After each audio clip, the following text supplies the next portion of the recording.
Okay, so for the examples for 3.8, we're going to look at A, B, C, and D here. And remember that we are looking at factoring perfect square trinomials. And we're going to have forms of equations that are forms of polynomials that look similar to this or this, and then working them through to see if we can get them into factored form over here.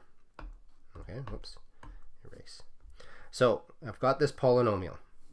Is this a perfect square trinomial? I ask myself. Well, can I take the square root of 16d squared? And I say, yes, I can. 16 square root of 16 is 4. Square root of d squared is d. I get 4d. Can I take the square root of 1? Yes, I can. Square root of 1 is 1. If I multiply these together, 4d times 1, I get 4d. And then if I multiply that by 2, do I get 8d? And the answer is yes. If that all works out and the answer is yes, then what happens is that this term becomes the first term in my binomial, and this term becomes the second term in my binomial, and I simply write down my bracket 4d plus 1 squared. And I'm done. That's example A. Example B, I look at the same thing. 36q squared minus 96q plus 64. Is this a perfect square trinomial? Now, you could do this by doing your greatest common factor work and then finding two numbers that multiply together to give A and C and add together to give B and figure out what those factors are and decompose or t-factor it and get your factors. You could definitely get to that point. But if I start to look at some of these factoring questions and think, well, this is a pretty nice number here, 36, that's a perfect square.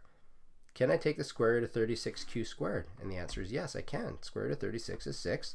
Square root of q squared is q. Done. 64 is also a perfect square.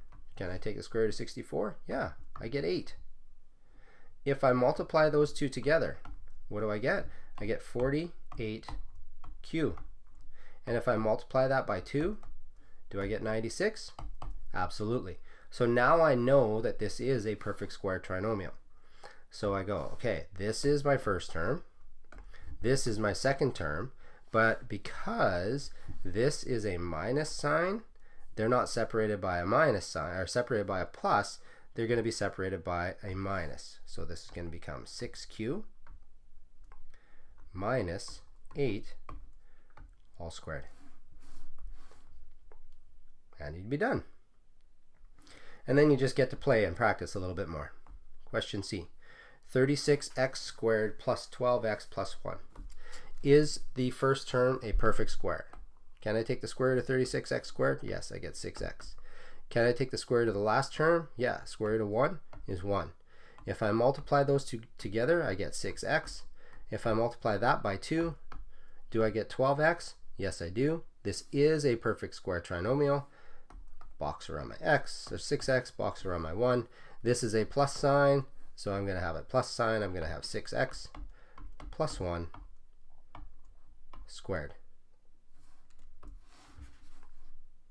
Question D. 16 minus 56x plus 49x squared. At this point, I would suggest you pause the video, give yourself a couple of minutes, try and see if you can figure out what this perfect square works out to. Come back to the video and see if you get it right. Here we go. Can I take the square root of 16? Sure. 4. Can I take the square root of 49x squared? Yeah, I can. 7x squared, or 7x I mean. 7x times 4, 28x. If I multiply that by 2, do I get 56? Absolutely.